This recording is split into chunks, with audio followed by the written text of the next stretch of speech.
Your reaction on the figures that were released yesterday, particularly on the employment situation, it does continue to be a concern. Good morning, Colly. Absolutely. And I think, when you look at those quarterly employment statistics and the way in which they came out yesterday, there are a number of points that we need to focus on. The first is that particular piece of information focuses on formal sector employment and looks at how that has changed either on a quarter-on-quarter basis or year-on-year basis. And we saw a little bit of recovery because of the easing of the lockdown rules between the third quarter and the fourth quarter in terms of jobs. But when you look at the kind of the jobs that came back into the market, I think, a bulk of them, I think 76,000 of those jobs were part-time jobs. And I think that's a critical statement about what choices businesses are making around investment decisions. They don't know where they are right now. They don't know the environment, and so they can't, make permanent choices around the investment decisions. And that's certainly going to be one of the things that we're going to look out for, even when we are seeing a bit of an employment recovery, post kind of what this compressed environment we find ourselves in.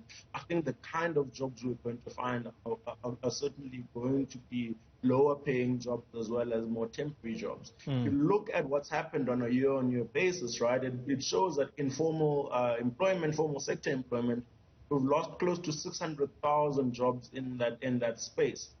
And when you look at also the tax statistics that came out in December, now corporate income tax is only attributed to about 15.9% of the revenue we collect as a country.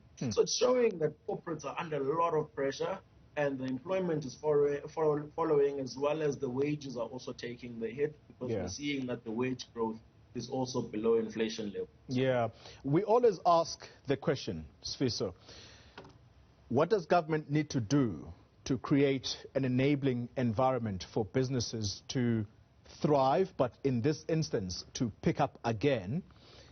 That question now also has got to be posed to the employment creators themselves. These are people who have the ability to create jobs in the country, particularly the small business sector. What has been done to assist them, and in the same breath, what is it that they can do to make sure that people do remain in employment despite the difficult conditions? So what we often see is there's a number that we often talk to, which we call underemployment, and simply talks about how businesses keep people in the system, but they do call it lower jobs than they're qualified to do. And we've seen that number of underemployment increasing, and which suggests that I think businesses on the one side are trying to keep people in the system, even when they're not operating at the highest level of productivity that they can operate. But I think that there's an ancillary question that you are asking, Goli, around what does it mean for us to truly socially compact, right?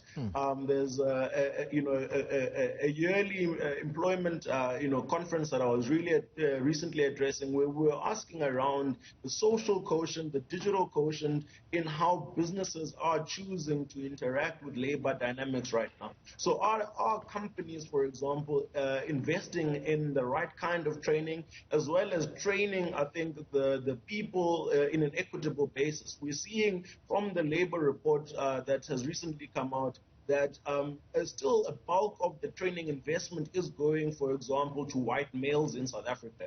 That continues then to entrench the divide in terms of workplace equality as well. And so I think certainly private sector's also got to come to the table in playing their role in driving skills development in the country, to ensure that people can, I think, improve their skills and remain viable for economic participation. And then, of course, there's the conversation around government and the role they need to play in driving reforms that create an enabling environment for businesses to operate as well. Sifiso Skenjana, let's leave it there. Chief Economist at IQ Business, thanks indeed for your insights. On to